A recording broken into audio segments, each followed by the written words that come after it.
If you listen to Benito Mussolini, who knew a thing or two about fascism, he said that fascism is the merger of state and corporate powers. Now, people will deny that and they'll say that's not exactly what he said, but if you really look into it, that's what he said.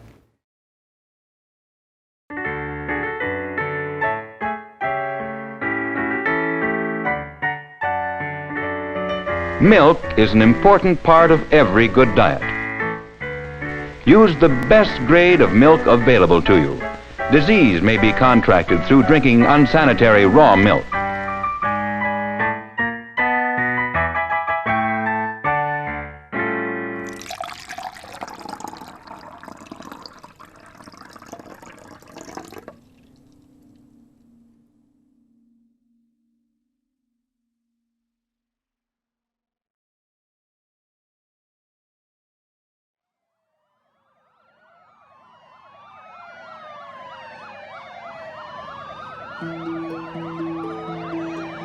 In 2010, there was a simultaneous raid on 2 different locations in California. Heavily armed agents stormed into private properties, arresting several U.S. citizens for dealing in a restricted substance. Now, drug raids happen quite frequently in the U.S. It's just one of the ways the authorities keep us free from malicious and harmful substances. Only this wasn't a drug raid. The substance being sold wasn't crack or crystal meth, or even bootleg hooch. It was milk. This is an example of just how heavy-handed the government is in routing out disfavored parties. In this case, the government operates on a public interest argument that raw milk is inherently unsafe. It is a breeding ground for bacteria, and because it is not pasteurized, the argument is, it carries with it an enormous increased risk for consumers, such that it shouldn't be available. This is the position of the Food and Drug Administration. And the government cracks down on this one segment. And they do so with brute force, sending in stormtroopers, essentially, and shutting down the milk plant in its entirety and confiscating all of the milk, regardless of whether it's contaminated or not.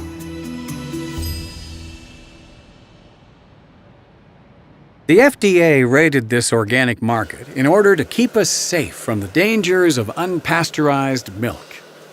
Buying and selling unpasteurized milk, that is. They have no problem with you drinking raw milk if, say, you find a stray cow on the way home and decide to milk it yourself.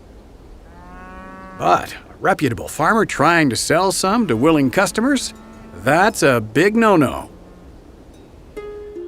Although this organic market was a club, with each member having signed a waiver acknowledging the potential risk of drinking raw milk, this was not good enough for the FDA. Did these people not realize that raw milk is a gateway food? What next? People eating cheese? Knocking back raw oysters, sushi, or, heaven forbid, eggs? Luckily, the FDA was there to step in and save these adults, at gunpoint, from the dangers of raw milk. The reason why pasteurized milk doesn't come under this scrutiny, and the reason why raw milk as opposed to cheese, eggs, raw oysters, sushi, why they don't come under the same FDA scrutiny, is that the major milk manufacturers are a principal lobby within the FDA. They have very small profit margins per unit. And so if in Whole Foods and other places there are significant numbers of consumers who come in to buy raw milk products, it is a significant economic effect on the large milk processors. The California milk raids were not an isolated event. Over the past few years, there have been raids all across the U.S. to crack down on the sale of many organic products. But despite any claims of safety concerns or risk, one thing is clear. The actions of the regulatory agencies, and by extension, the politicians that manage them, are not motivated by any notion of public good.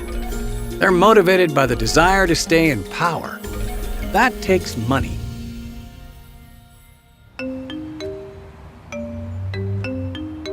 The problem with the U.S. political system is that it revolves around money. And so immediately that sets off this dichotomy of those who can afford to play in the system and those who can't. To run for office, you need $1.5 million. You need about $11 million to run for the Senate.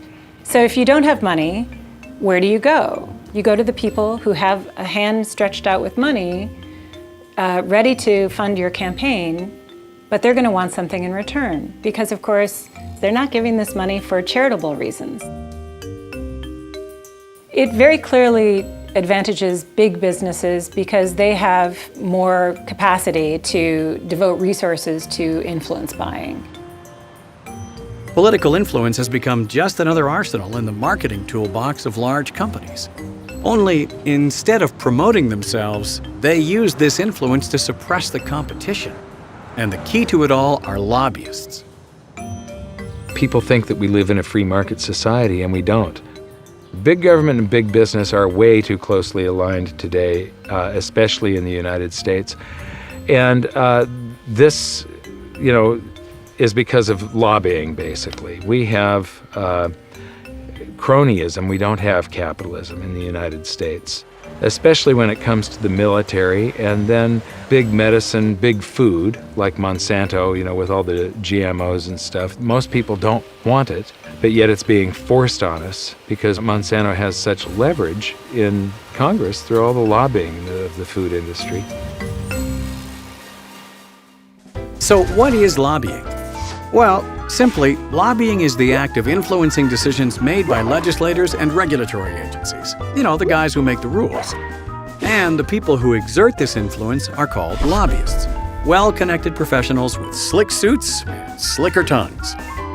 Lobbyists tend to be experts in the fields they lobby for. They advise lawmakers on how to make sure Americans are getting the most benefit from the laws they pass, while also reducing potential harm. It's a good idea. Why wouldn't you want an expert's advice?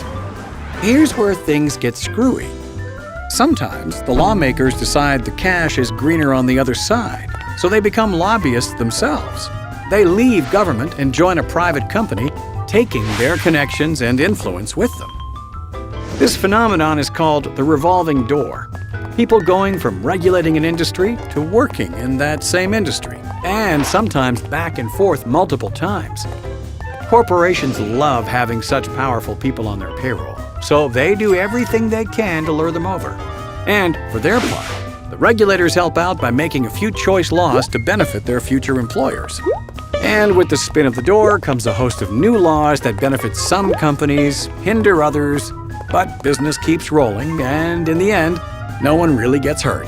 Except, of course, the people. You'll see members of Congress who will take on issues defending one particular special interest and then go out to work for that special interest after they leave. And the same is true of all government agencies. In fact, that's considered the normal way to do business in Washington. Big government and big business essentially are the same, are they not? What's the difference between a corporation and a government agency when the corporation buys the politicians with campaign donations and the politicians do as they're told in passing laws that the corporation would have passed had the corporation been the government? Sadly, this phenomenon is all too common today, and it's not specific to just one industry. Rather, it seems that many of the agencies which have the power to influence our daily lives are corrupted by the revolving door. When you have delegated power to committees and government officials and agencies to regulate the economy, it always leads to corruption. It's too tempting for people not to use that power for their own personal agendas. And the revolving door is merely proof of the fact that when you give government and its agencies the power to regulate commerce, it always will lead to corruption. 9/10 of all federal law is not the product of those we elect, but rather the product of the unelected heads of these bureaucratic agencies. So we do not have a limited federal republic in the United States. What we have instead is an unlimited bureaucratic oligarchy in which these bureaucratic agencies operate largely without any accountability. This isn't a representative form of government. They only represent the most powerful and the people that give them the most amount of money. The corporations, the multinationals, have taken over. Whether it's agriculture, whether it's broadcasting, whether it's pharmaceutical, whether it's retail, you name the field, a few control it all.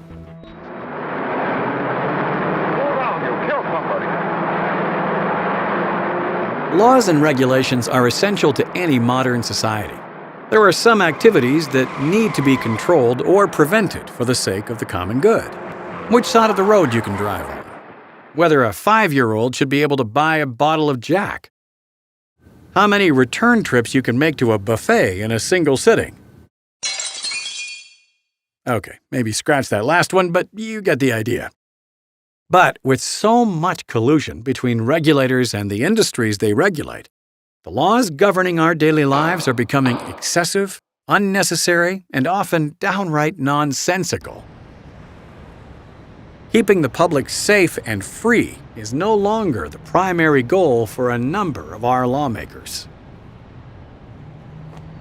There is little done by the federal government that is not influenced by a choice to favor one special interest over another. A lot of regulations are adopted with a public interest veneer, but underneath they're the product of negotiation between industry leaders and government to create a barrier to entry.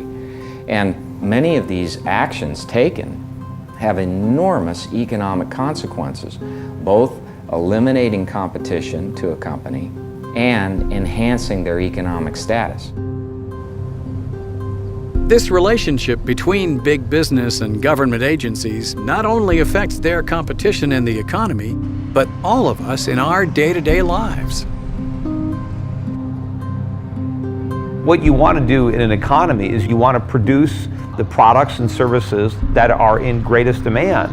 And no one knows that except the market. But when politicians come in and they substitute their own judgment, generally they're not even trying to outguess the market and figure out what's best for us. They're generally just trying to give an advantage to one particular individual or group of individuals at the expense of another. And so there are clear winners and losers. Whoever's on the receiving end of a subsidy or government expenditure versus who's getting regulated or taxed. But regardless of the individual winners and losers, collectively we lose because wealth is destroyed. Resources are allocated in a less than optimal way. If you can pay enough money, you can make sure that you win on whatever issue you are concerned about. Maybe it's stopping legislation, maybe it's to get something passed, but ultimately you're looking to shape policy. And that policy has real impact in our daily lives. It shapes what kinds of products we can buy at the store, it shapes how safe those products are, it shapes what we are allowed to know about those products. The FDA's war against unpasteurized milk is just one example of the way large food producers are using their connections in Washington to limit our choices at the grocery store while increasing their own profits. But it is by no means the only example.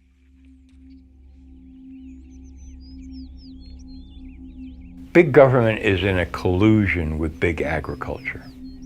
There were never any scientific studies that determined that GMO food is equivalent to conventionally grown food. The Food and Drug Administration in the United States said, well, Monsanto has vouched for the safety of GMO food. And Monsanto said the FDA has certified it as safe. That's big business and big government together.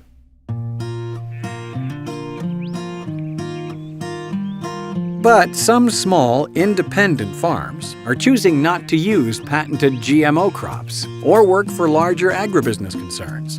Some just want to supply their local area with nutritious, farm-fresh food. One such farmer is Joel Salatin. He runs his farm based on an innovative and radical new technique which he calls letting his animals out to pasture.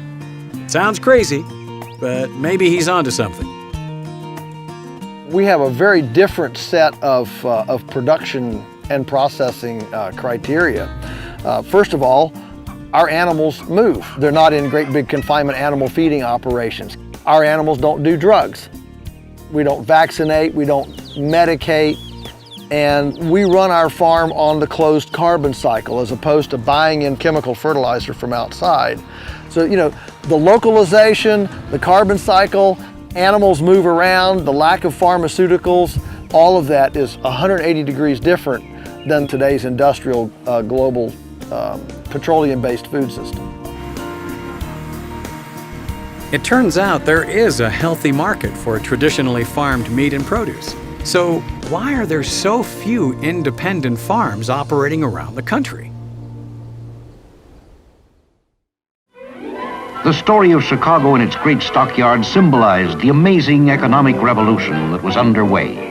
On the farms, machines and improved techniques of agriculture began to produce an abundance of food for consumption both at home and abroad. The new world of mass production required increasing concentrations of capital.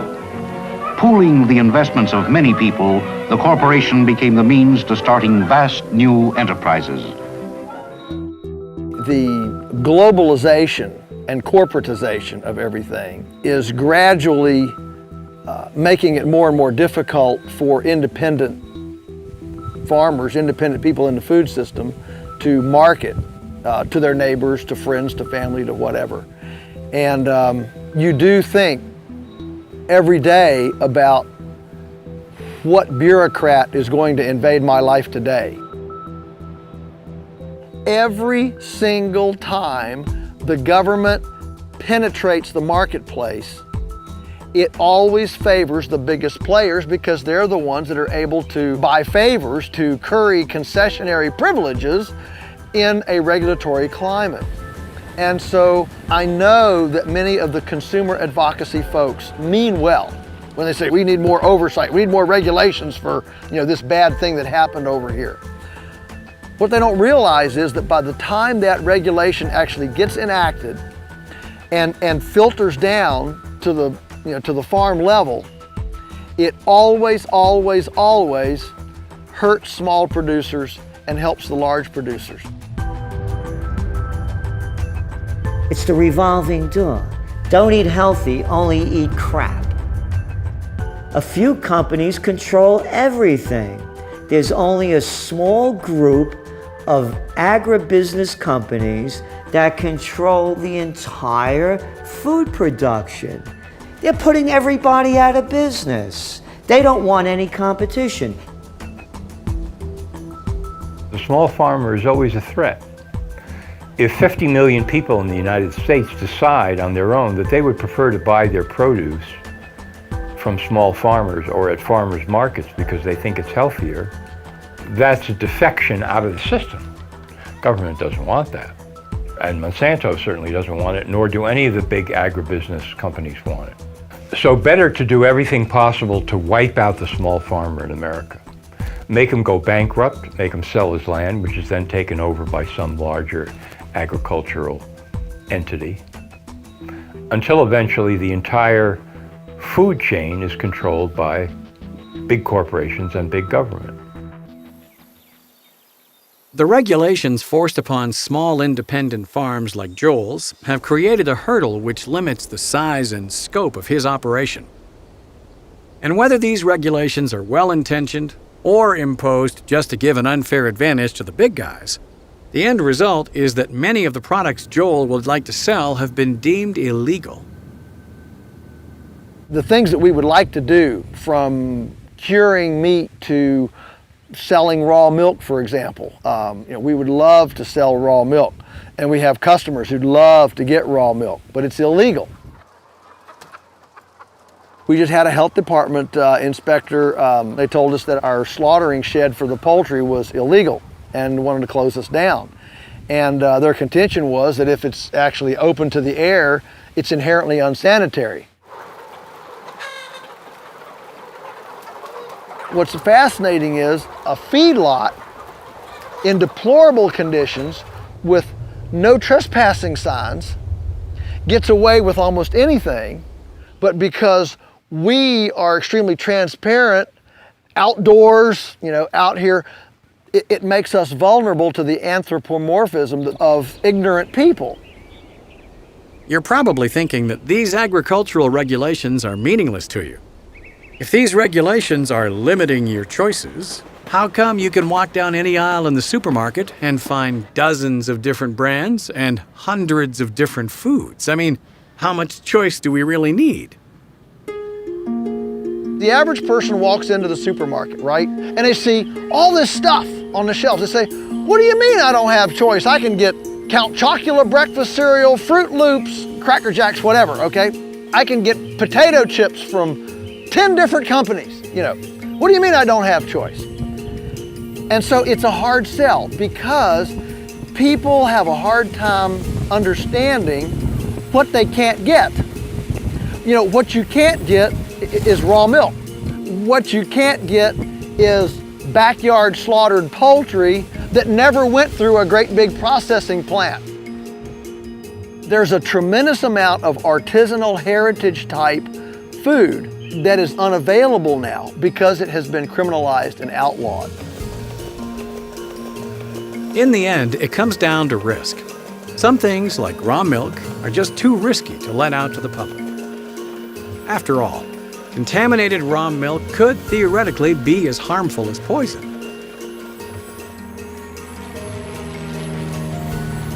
Actual poison, on the other hand, is apparently fine. If you want to talk about risk, isn't it fascinating that the very entity that gave us DDT, that gave us mad cow, that gave us cloning, that gave us GMOs, these are very risky things. I mean, whether or not you believe in them or not, you have to appreciate those are all very high-risk things. And they are the ones that we say, I want to put my faith in you for my food. I think people participate in risky behavior all the time.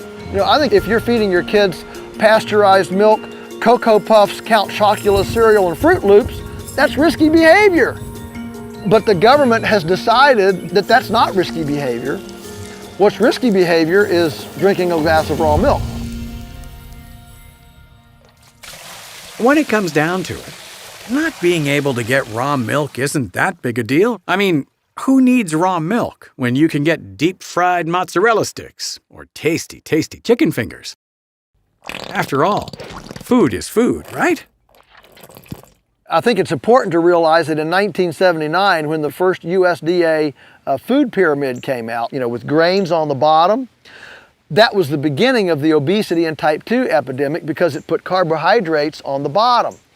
And it's quite a profound reality that America today would be far, far healthier if the government had never told us what to eat. So maybe you overdo it slightly on the saturated fats and imitation cheese. Who cares? We've got access to the best drugs in the world. Whether you have a resting heart rate of 116, that third cheeseburger has you sweating like Shaq at the line, or you're just feeling queasy from all the drugs you're taking, there are drugs out there to help you. And we can all agree, if there's one area where we want strict regulations, it's pharmaceuticals. After all, no one wants unsafe medicine getting out to the public. There are, of course, several drugs, many drugs, that are helpful. But what concerns me is that a significant minority of drugs that have been approved by FDA have been approved over the FDA's own medical reviewers' objections on safety grounds. And many, many unsafe drugs have been admitted into the marketplace that actually cause death, liver failure, kidney failure, heart attacks. These drugs are on the market, many of them still, and are approved yearly. It is thanks to such rigorous quality control by the FDA that a drug like Vioxx, which caused over 100,000 heart attacks and tens of thousands of deaths, was swiftly pulled from the market after only 5 years, and $2.5 billion in profit for the pharmaceutical giant Merck. When an FDA commissioner knowingly approves an unsafe drug like Vioxx and keeps it on the market even though there are 140,000 heart attacks from Vioxx and 60,000 deaths from it, and still stands in defense of that company, Merck, there's something wrong here. There's something dreadfully wrong. Why can't that person be held accountable? And yet they get away with it. Not only do they get away with it, but in the case of the commissioner who did that, Lester Crawford, he ends up being employed by a company called Policy Directions, Inc. at a very high capacity, and that company represents Merck.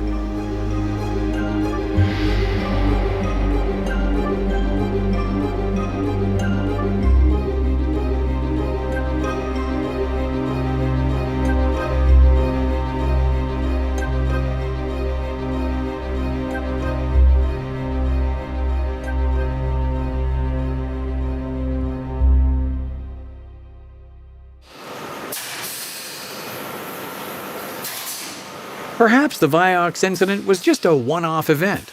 There are a whole host of helpful drugs in the marketplace, and the FDA shouldn't be scrutinized for one little slip-up. I mean, it's not like this is happening regularly. The FDA says that all of these pharmaceutical drugs that are everywhere in America, they're safe and effective.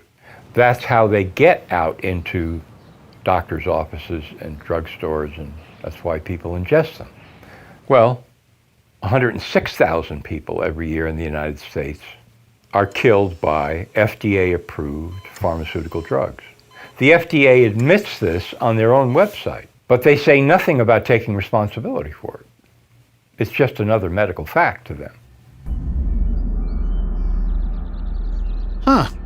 Over 100,000 deaths from prescription drugs every year. You'd think with all the stringent testing the FDA does before it lets a drug out onto the market, they'd detect some of these life-threatening side effects. These are the bottles which finally will find their way to doctors' offices and clinics all over the country. Even as they reach the end of the production line, other tests are in progress and samples are sent to the government. The manufacturer's protocol is first reviewed, then subjected to a whole battery of complex scientific tests. The FDA's whole system of drug review is bogus. It's designed to protect and advance the interests of the drug industry. A lot of people don't realize this, but FDA never tests the drugs it approves. FDA does no independent testing at all. It relies entirely on the testing done by the drug advocate, the proponent of the drug application that has a self-interest and a conflict of interest. That party is looked to for all of the drug testing. They do their own testing. So the FDA does no independent testing of the drugs it approves. But with so many new drugs being manufactured, can you blame them for outsourcing the testing to the drug companies themselves? After all, if you can't trust a multi-billion-dollar pharmaceutical conglomerate, who can you trust? There have been multiple instances of corruption in this process where negative information has been kept away from the FDA so that the FDA will approve a drug. In fact, Sanofi-Aventis, with its drug Keytec, relied principally on a clinical trial that FDA's medical reviewers, who are sharp on the case, discovered didn't even happen. They made it up. And there were FBI investigations and prosecutions. But what did the FDA do? The medical reviewers said to the commissioner, gee, they relied on a fraud for this application. We should deny it. But the FDA commissioner granted it. He put Keytec into the market. So you see, it's that degree of influence and corruption that makes it impossible for the American people to be protected.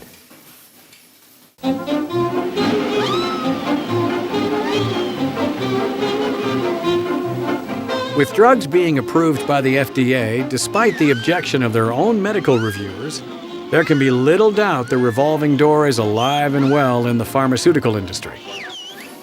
And just in case you do have some tiny shred of doubt remaining, consider the case of Billy Tauzin. You may want to have some anti-nausea pills on standby. Congressman Billy Tauzin, who was the head of the Energy and Commerce Committee in the House, he was the man assigned the task of ensuring that a provision would be put into the law that would prevent the entire government from negotiating down the per unit price of drugs required to be acquired under Medicare Part D based on volume. So in other words, they're forced to pay whatever price the drug industry sets per unit for the drugs purchased under Medicare Part D. And that is something that could enable the drug industry at its will to bring the nation to its knees financially. And so it is that this provision was put into the law in the Bush administration. Tauzin left the government, left his position in Congress, became the head of the Pharmaceutical Research and Manufacturers Association, and made the highest salary they had ever then paid to that date, $2.5 million a year, as a compliment for his selling out the nation to protect the drug industry. So while the government may be choosing, often poorly, which food and drugs they think are safe for us to have, at least they aren't trying to force any of them on you. Except perhaps for vaccines. George Lambert is a representative of the New Hampshire State House, and he is a leading proponent for vaccination choice in his state. When I got to the State House, somebody asked me if I would work on a bill for vaccination choice. The more research I did, the more I found out that in the risk of an epidemic, they can go out and vaccinate everyone without choice. To say that vaccines are compulsory, which in the U.S.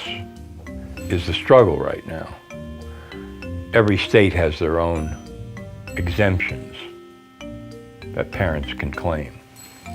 But now, the push is on to say that we're going to force you to get vaccinated, whether you like it or not. You don't have the freedom to decide. If we talk about medical safety and freedom, everybody should have the choice of what medical procedures they want. You can get a medical exclusion, you can get a religious exclusion, but you can't get a conscientious exclusion. We had an issue in New Hampshire a couple of years ago where there were some injections that were contaminated that might actually contain meningitis. But if you were required to get a vaccination or an injection, how do you know the injection isn't contaminated? But if you want your children to go to school or participate in any of these other activities, the government says you either do this or you're excluded.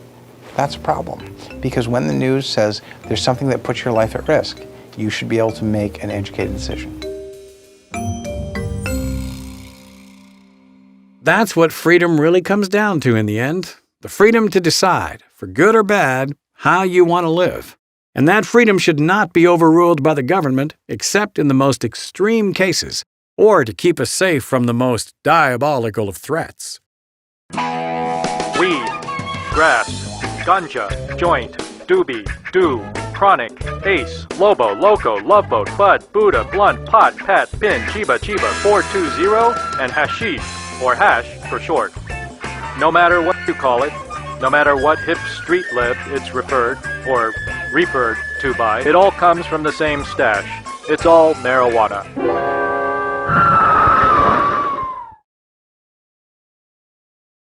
Marijuana, one of the most dangerous drugs known to mankind. Responsible for almost as many deaths per year as asteroids or shark attacks, it can cause an otherwise healthy adult to giggle or get a bit hungry. Thankfully, the brave men and women from numerous agencies have been waging a tireless and expensive war against this dangerous plant for decades. The war on drugs is a war on the people. It's a war to fight for the pharmaceutical industry so they could sell their psychotropic drugs. I mean, Jesus, how many people that I hear horror stories from their children whacked out on Vicodin. Oh, that's a beaut. Yeah, how about a little Oxycontin, to make you happy? Feel some pain, this will get rid of it. But don't get high, man. No weed, it's gonna kill you.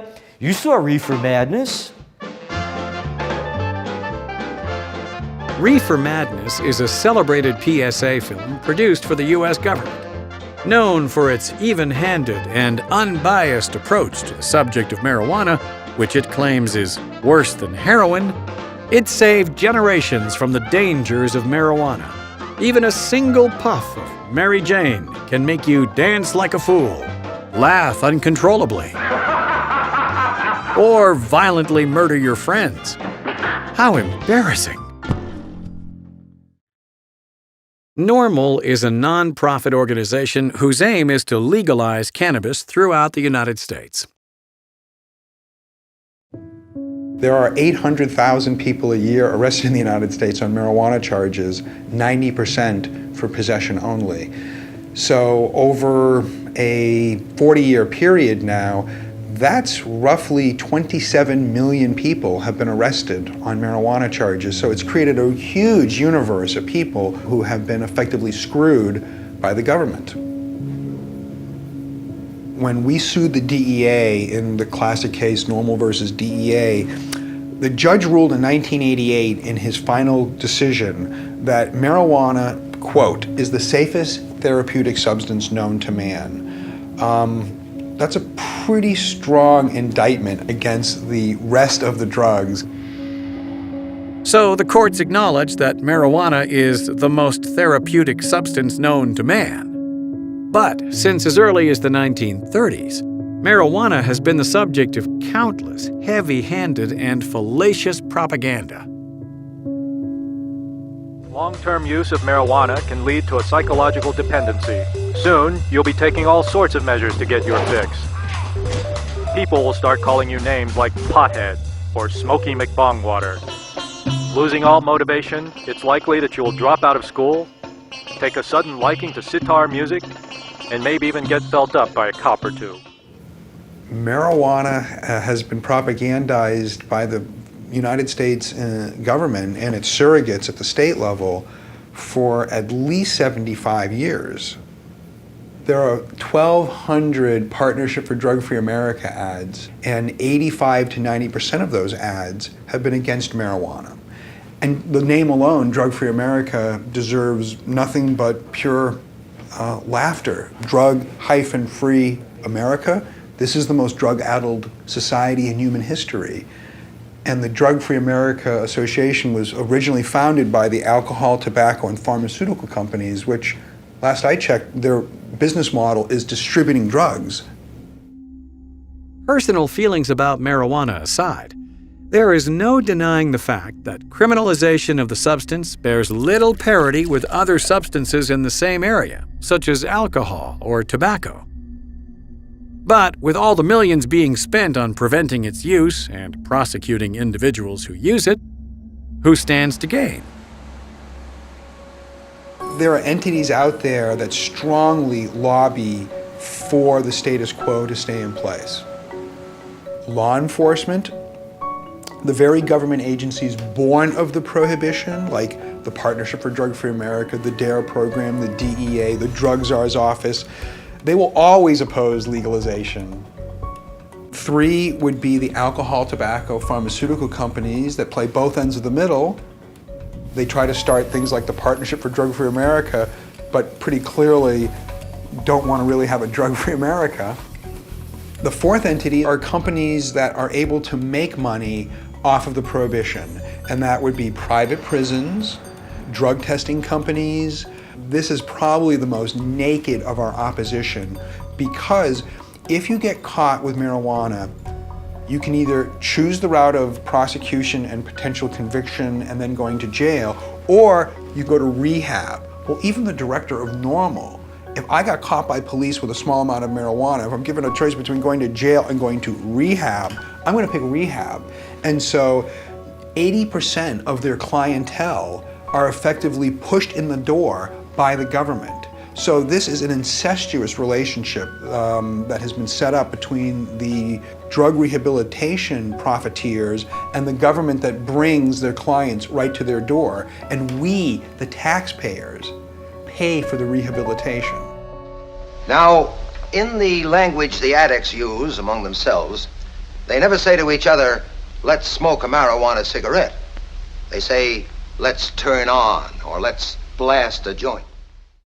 As with drinking raw milk, smoking a marijuana cigarette carries with it obvious health risks. But whether you want to blast a J or buy an outdoor slaughtered chicken from your local farmer, powerful lobbying groups have colluded with regulatory agencies to limit your freedom of choice. When the government violently kicks down your door and comes onto your property with guns drawn, trying to get you to stop engaged in a certain behavior that's harming nobody else, that is a social injustice.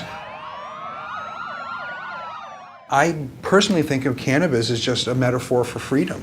I think of it almost purely at this point now as a discussion over personal freedom and how much can the government intervene in your life, and intervene violently with guns drawn.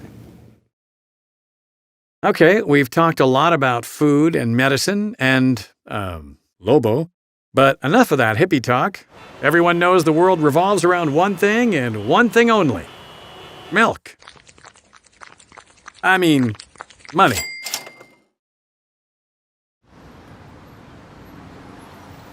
But similar to independent farmers, small firms in the financial sector also face heavy regulations which benefit the large players. I act in the securities industry, and there's all sorts of rules and regulations that I have to abide by. The vast majority of it doesn't protect my customers, the individual investor, and that's not why I believe it's there. That's the excuse that the politicians give the voters, but the real reason is because there are very large banks and brokerage firms that don't like small firms like mine competing with them, and so they want to tie us up in red tape. See, they can afford to pay for the regulations. It's the small firms that can't. But they didn't do it to help the investor. They did it to help the big brokerage firms that wanted protection from competition. And so that's what happens. But of course, the revolving door is when these guys leave Washington, they get cushy jobs at the companies they used to regulate. And in fact, they go back and forth. They go from the industry to the government, back to the industry to the government. And what they're really doing is they're peddling their influence. They go to Washington to get clout, to get influence, to make friends, and then they sell the influence to the highest bidder when they leave.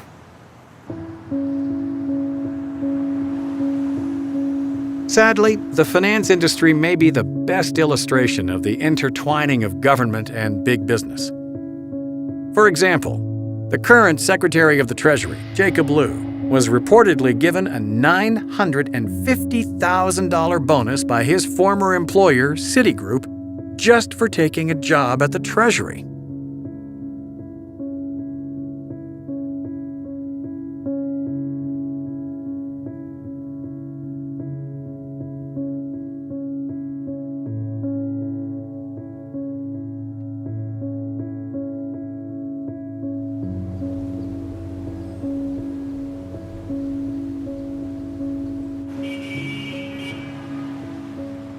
If you want to see the proof of fascism, all you have to do is look at 4 simple words.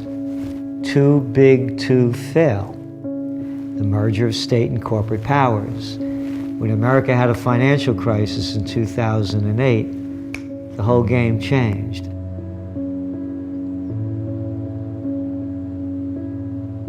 The banks got in trouble. They bring out Henry Paulson, the U.S. Treasury Secretary, former CEO of the Goldman Sachs gang, and says we have to bail out the banks. They're too big to fail.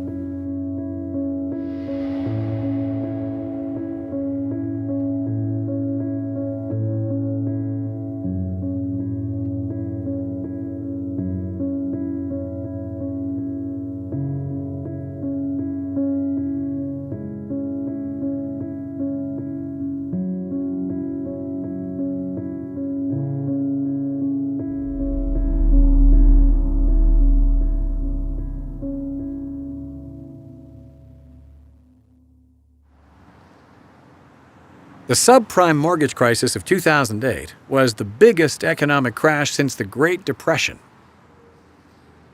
In the midst of the crisis, the financial media demanded stricter regulations on the financial industry. Economist Peter Schiff, who predicted the crisis years in advance, believes that not only was Wall Street to blame, but more importantly, it was the regulators colluding with the financial industry who were responsible for the crisis. Well, the regulators caused the crisis. It was the regulation that created the problem. I was talking about the coming housing crisis in 2002, 3, 4, 5, 6, and I was pointing out exactly how the government and the Fed were creating the problem. So the people that now said we didn't have enough regulation, where were they back then? Why didn't they say we needed more regulation in 2004, 2005? The fact of the matter is, it was the regulations that were in place that caused the problem. The Federal Reserve, in order to stimulate the economy, brought interest rates down to 1%. And what that did is it enabled people to borrow money more cheaply to buy houses. In the meantime, too, the government was also guaranteeing the mortgages. And this was the real problem. The way the market regulates banks is that individuals want a safe place for their money. And so they will shop around for a safe place. Therefore, market pressures force the banks to do prudent things to attract deposits. But once the government comes in and says, your money is safe no matter what, now the customer doesn't value safety anymore because the government has guaranteed it. But the problem with the government regulation is it's ineffective and it ends up being politicized. Because if you remember, during the housing days, as lending standards kept being lowered and lowered and lowered, it was the government that was leading the charge to lower standards. Because the voters wanted to buy more houses, because housing was thought of as a way to get rich. And the only obstacle was the down payment, the credit score, and so it was the government that was pressuring banks, hey, forget about credit scores, lower those down payments.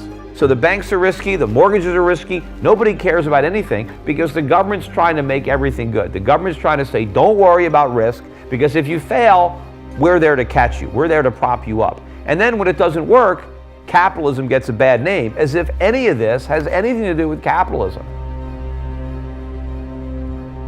Skipping ahead to 2011, we find the story of MF Global, a commodities brokerage firm headed by former Senator turned Governor of New Jersey, John Corzine. It wasn't a pleasant return to Capitol Hill for former Senator John Corzine. He was subpoenaed to tell lawmakers how the company he headed, MF Global, collapsed and what happened to $1.2 billion of customers' money. I simply do not know where the money is or why the accounts have not been reconciled to date. Don't you hate it when you can't find your keys, your phone, or $1 billion of other people's money? It's so frustrating. But as uncomfortable as Corzine may have been sitting there and pretending to feel bad, others felt a little more MF'd by the situation. I got burned by the MF Global scandal. That's when John Corzine, the former governor, Democratic governor of New Jersey, and former senator of New Jersey, and former head of the Goldman Sachs gang. After he did his stint with those, he was the head of MF Global. Yeah, MF. Perfect. MF Global went into my segregated account and stole my money. 6 figures, and I work hard for my money. I wasn't speculating in the markets.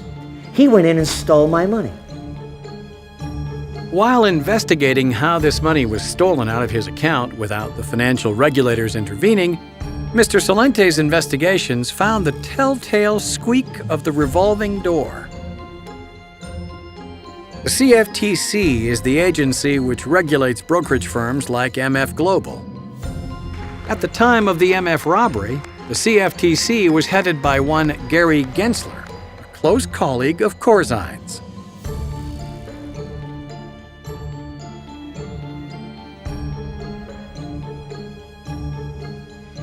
Gary's never once let his team forget what this is all about.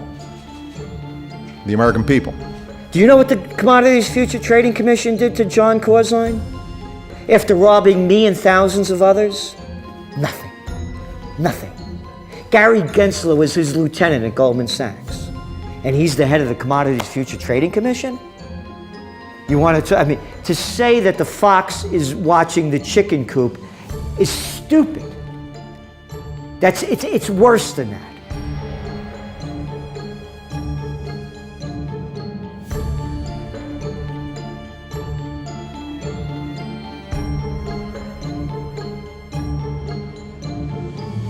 The MF Global collapse is an example of the alliance between regulators and big business in the financial industry.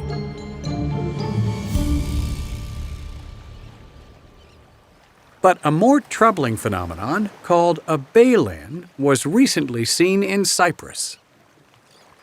Even in my direst predictions in this Parliament over the years about the way the EU bosses were behaving, never did I think that they would, in a completely unprecedented manner, resort to stealing money from people's bank account. Recently in Cyprus, the banks had been irresponsible, and it was the public, all of the depositors, that paid the price, and they called it a bail-in to make it sound different from a bailout. What happened was many of the banks in Cyprus bought a lot of Greek government debt. And as you know, over the last few years, Greek government debt has all but collapsed. So that made the Cyprus banks all but insolvent.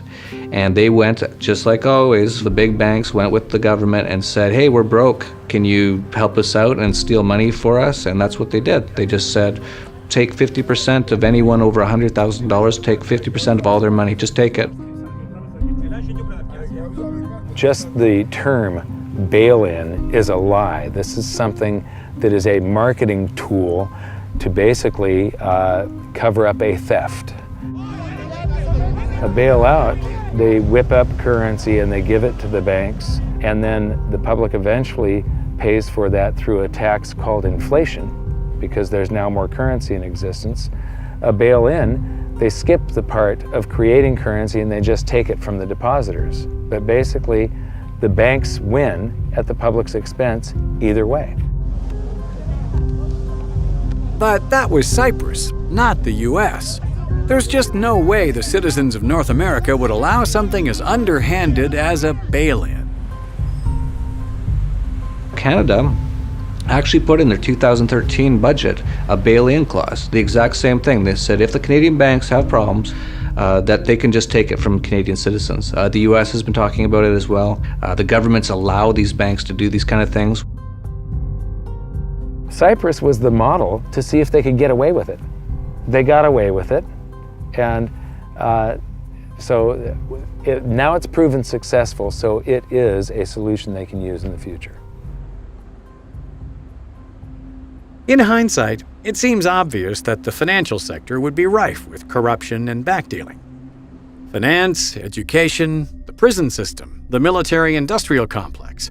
Almost every industry in which there is money to be made has been affected by the revolving door. Even relatively new agencies are subject to its spin. If you need proof, try to take some nail clippers onto a domestic flight.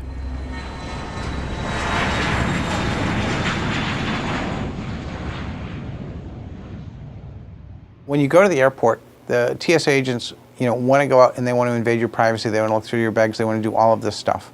And you don't have the option to say no. Once you get in line, you can't get out. Now, what is the point of the entire TSA system? It's security theater. It's to make people feel scared, not to make people feel safe. Because the more they can actually make people feel scared, the more they can actually take a little bit of their rights away all the time and constantly remind them that they need the government to make sure that their safety is well taken care of. The body scanners that stop you from taking dangerous objects, like bottles of water, onto planes, were installed due to TSA regulations. As head of the Department of Homeland Security, Michael Chertoff required every airport in the country have those scanners installed. For our safety, of course. This technology allows us to detect any item concealed on a person's body, including molded plastic hidden under clothing. The scanners themselves are built and installed by a company called Rapiscan. Can you guess who worked as a consultant for Rapiscan after leaving Homeland Security? Oh yeah, I remember. Let me see. Cherkoff. He was the head of the Homeland Security right after the underpants bomber. Right after that happened, Cherkoff, whatever his name is, he appeared on all the national media. We have to get them X-ray machines in there. Rapid scam, somebody's scam, that's the name of the company. Yeah, well, they X-ray you. They X-ray you. Oh, son of a gun. Wow. Cherkoff is a consultant for that company after he left Homeland Security. Okay, let's get this straight. GMOs, safe. Raw milk, unsafe. Preparing poultry in the open air is unsanitary, but drugs that cause heart attacks are fine. Blasting a joint will make you want to kill. Getting X-rayed at the airport is vital to national security, and stealing from your customers is okay, provided you do it $1 billion at a time.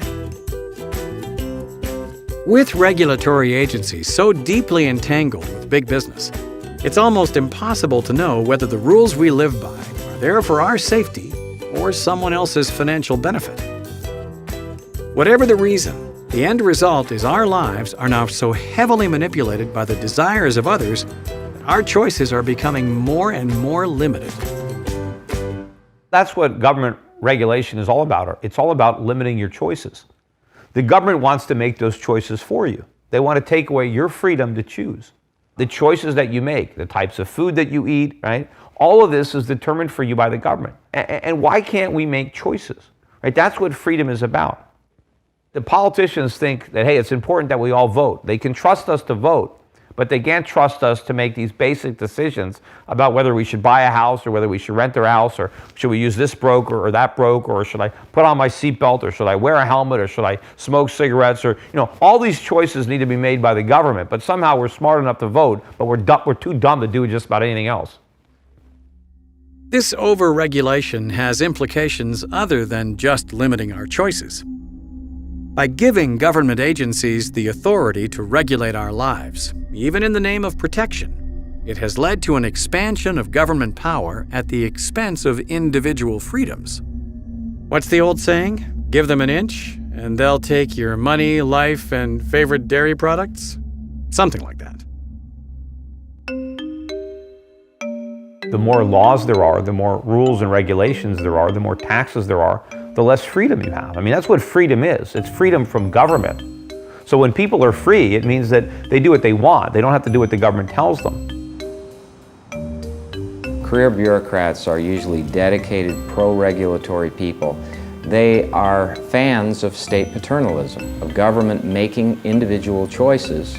And the result of that is to really deprive individuals of sovereignty. It makes individuals mere functionaries of the state rather than people who can pursue their own self-interest and enjoy the benefits and blessings of liberty. It really does come down to who owns me, who owns the individual. You can't have a system that denies choice, trying to protect us from the risk of bad choice, and preserve the freedom to make good choices. That's the problem. You can't have it both ways. Freedom requires risk. Should I wear a seatbelt? Is this bank a safe place to keep my money? Do I need insurance? We're all so busy with our daily lives that making important decisions can become overwhelmingly daunting. A lot of people prefer the freedom from making choices, even if it means the choices being made for them aren't the best. The idea that government should make our choices for us is one that a lot of people prefer, rather than to make their own choices. But once the point is reached, like in the former Soviet Union, when choices are made for you by the government to such an extent that it destroys the economy, that it destroys free agency, that it renders everyone a servant and the state a master. Then, at some point, individuals come in large numbers to the conclusion that they're not getting what they were promised, that they are overtaxed, that they're overregulated, that their choices are limited, that paternalism is disgusting, it's caused me heartache, and I'm going to reject it. I want my freedom. Until that point is reached, most people will be content with their comfortable lives and the choices still available to them. The hardworking people don't have time to watch or hear what's going on. They're working 24/7. They're trying to make ends meet. So, what does America watch? Hey, you know, Kim Kardashian's pregnant. She's going to have a kid real soon. The media makes sure that we don't dwell very long on any really serious issue. We've all seen the phenomenon where there's something very serious that comes up involving the serious aspects of what's going on in the world, and it gets on the news for a very brief period of time. And all of a sudden now that's been switched off, and we're soon distracted with soapbox operas and Dancing with the Stars and all kinds of things that are entertaining, and I'm not saying anything against them, but it's not as serious as the lack of everybody's freedom through a new amendment to the Patriot Act, for example. The media may try their best to give us a fair and balanced opinion of world events, but there are now other avenues available for those seeking unfiltered news.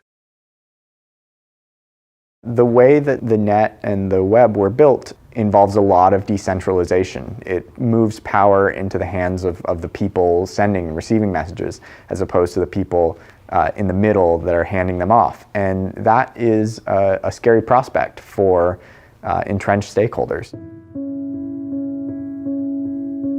Any alternative media, other than the corporate media that is so rigidly controlled, is a threat. The internet is certainly a threat because the internet gives almost anyone access to the world. So now, are we surprised when the political figures who don't like that are constantly worried about how can we stop this? Well, the formula has been tried and true. It always worked. Just tell the people that there's a threat out there that only the government can control. I mean, there's a threat of child pornography or crime or terrorism or cyber terrorism or something. We have to control the internet for your good, folks. Otherwise, you're going to have a big problem. That's why they're working around the clock to try and scare people into thinking that the internet must be controlled by our fine, trustworthy political figures. They want to be the ones that control the internet and tell the world what is proper and what is improper. If you look at the history of communications media, people said with cable television we'll finally be free of centralization, and with the telegram we'll finally be free of centralization. And really the worst case scenario would be if we saw that history just repeat itself exactly. If we saw this amazing decentralized distribution method, the most effective one ever produced in the history of humanity, if we saw it captured by a handful of centralized stakeholders and them controlling and surveilling the communications that go through it. Good things, unlike processed cheese, never last. In an attempt to regulate yet another slice of our lives, legislative bills are already in the works to try and control the internet. But rather than wait for pesky red tape like passing laws, the government has been proactive in trying to censor the internet, for our safety, of course. For example, with the help of their good buddies in big finance, they were almost able to shut down the controversial website WikiLeaks. Think what you will about WikiLeaks. The point is that members of the government were able to just speak with payment processors and create this blockade and say, you cannot transfer money to this organization. And it's not much of a leap to say, wait, hold on. The government, or in some cases companies, can decide that nobody can do business with these people, or that nobody can see what these people are publishing, that's obviously a problem in our tradition of free speech. WikiLeaks was able to survive thanks mostly to a very new concept: decentralized money. Unlike most currencies in the world, which are created and regulated by central banks, decentralized currency, such as Bitcoin, is created by the people, and as such is almost impossible to control. Bitcoin's a decentralized peer-to-peer currency. It's actually an internet protocol, kind of like SMTP, that's how you send emails. Well, it's money over internet protocol. It's how we can send money over the internet. And we can use it to transfer value without having a middleman. That means we don't need a bank or a money transmitter between us, someone like Western Union. We can just send money like we send an email. Bitcoin's, I'm incredibly excited about it because it's the first free market private money that's also a technological money. It's electronic currency. The great thing about it is it's not controlled by a central bank. It's not controlled by anyone. It's actually really the people's money. So it gives a lot of freedom. Why do we have the supply of money and the cost of money, or interest rates, set by some bureaucrats 3,000 miles away in Washington, D.C.? How efficient is that for our economy? Because interest rates, they regulate production over time, and they regulate all the production within the economy. You know, whether we should save or whether we should build something. Bitcoin liberates that interest rate because it's a censorship-resistant currency, so we don't have to use their money system anymore. Decentralized currencies like Bitcoin offer an alternative to the highly regulated and controlled national currencies of the world. But as with the government's push to regulate the internet, attempts to regulate the purchase of Bitcoin have already been seen. I recently tried to start up a Bitcoin ATM.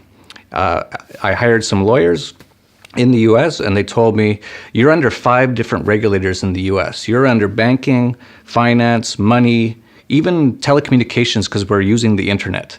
And we looked into the total cost just to start a Bitcoin ATM, a very basic product, no less than $25 million because we needed all kinds of insurance bonds as a money transmitter. This is how they keep competition out because they don't want competition. These attempts to control increasing amounts of our personal lives have some people very concerned. And with each successive law or regulation, the temptation to opt out entirely becomes more and more appealing. There are some people that are abandoning ship. They see the ship is sinking. They don't know whether it's going to sink for sure or stay afloat somehow. They don't want to stay around to find out. They're just leaving while the getting's good. And I'm not going to tell somebody not to leave because I don't know for sure how bad it may or may not get. Jeff Berwick is someone who has already decided to opt out. To this end, he formed an expat community in Chile, hoping to create a haven for freedom-loving people who can no longer tolerate the government encroachment in their personal affairs. We started this community because we've really recognized that a lot of people around the world want to get out of these Western countries. Rising taxation, rising regulation, people are getting put in jail in the US all the time for nothing, victimless crimes. People have done nothing except for maybe drink raw milk or have some plants in their pocket called marijuana. What we're trying to attract and what we've been attracting is more freedom-minded people. Everyone has their own personal story. Sometimes it's as simple as someone's been pulled over like 10 times in a month and been searched. I've seen people who have had their entire businesses taken away through regulation and fascism in the US. There was one doctor who came down recently. He had a practice in the US. He had a almost 100% cure cancer rate within 1 month. And he had about 30 SWAT team come in one day and everything taken by the government. And so many people are just had enough of being pushed around, stolen, beaten, put in cages for nothing, to have most of their money taken away and even sometimes their entire livelihood taken away. Not all of us can just pack up our lives and move to Chile. So what practical options are left? Identifying the root of the problem is a good place to start. The issue is there's this merger of what would appear to be private enterprise and government. And the only way to break it is to restrict the power of the state. Once you give the state the power, the authority over our lives in all these areas, then there's no stopping it, because then the individuals who are in those fields of providing medical services, monetary services, banking services, power and gas and oil and all these services, they will gravitate to the government, buy off the politicians, make the mergers, pass the laws to their best interest, and the average, the gum-chewing public thinks, oh, well, isn't that nice? Well, we voted for these guys, so I guess it's in our best interest. They don't get it. If you take all the temptation, all the power away from political office, the only people who will go into it will be those who want to serve their country, because there's no way to steal anything anymore. The only idea that I have as far as trying to make government smaller is that in the United States, we've got the Constitution, but every government could pass some sort of amendment to their Constitution or whatever that says that for every law, act, code, or regulation that these screwballs want to pass, that they've got to find 2 old laws, codes, acts, or regulations that they have to repeal. That's the only way that I can think of making government smaller. And the same thing goes for all of the agencies. If they want to open up some other agency or department, they've got to close too. Individual freedom is what defines humanity.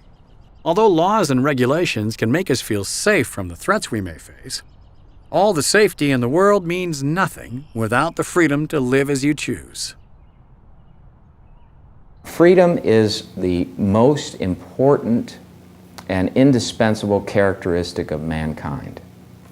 We can be induced by promises from government to depart from our liberty, but there's nothing more profound for an individual than when they are denied something they very much need because they made a decision earlier on to part with their freedom. And so, when you're terminally ill, and you suddenly discover that you can only have access to FDA-approved treatments for your disease, and you're told by the doctors treating you that there is no drug to treat your condition. And then to survive, you're going to have to find something else. And you discover that your desire and your freedom of choice to attain that end are blocked by the Food and Drug Administration. And so when you need your freedom the most, it's been taken away from you. When you've been in a family that has had a milk farm for 300 years or more, and suddenly federal agents come in and they do a raid on your farm as if you were a drug kingpin engaged in international drug sales, and you're only selling milk. And then you realize your whole life has been turned upside down. Or you are a small businessman who discovers that just to operate a gas station, you have to comply with EPA regulations that will cost you more than it will to run the gas station in profit. Or you find out that you want to have a food establishment, a restaurant, and you discover that federal and state and local regulations affecting your food establishment are so great that you have to have lawyers, and you have to have accountants, and you have to have individuals specially trained to comply, and you have to fill out all these forms, and you have to pay all these fees, and you have to get separate licenses just to be in the business of reselling food others have already manufactured and put in the marketplace. It's the end of liberty.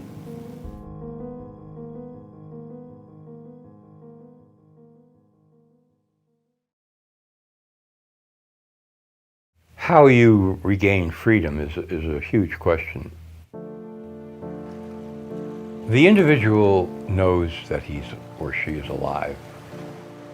The individual knows that he or she is free to choose a future and a life that they want. We either have free societies or we don't. There is such a thing as individual freedom or there isn't. That is the bottom line. If you want to live a life, a real life, then freedom must exist. So people have to step up to the plate whenever they see individual freedom threatened along any channel of human activity. That's where you start from. When I was growing up, New York was an ugly, ugly city where there was violence in the streets all the time. And the way that they cleaned it up was by going and getting people to go out and say, no more. Well, that worked to stop the gangs. The same thing works when you get honest people who engage in government. And maybe we can stop the government gangs from sitting there and dictating the terms of our lives and preventing us from having the freedom and liberty which we were guaranteed in an open democracy.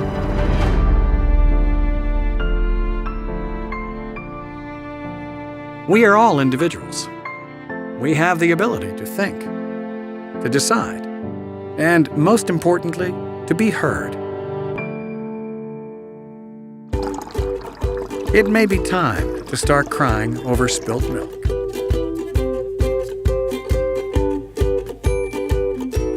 Crap, I just spilled this. This is not going to be good. Boy, I just saw those pictures of Kim Kardashian pregnant. I said, man, how could a chick like that, why does anybody want to look at her, you know? And yet she's a star. Well, you don't want him in there?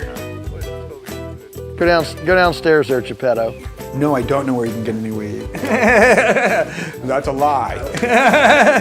Such a blatant lie, too. No, I'm only kidding.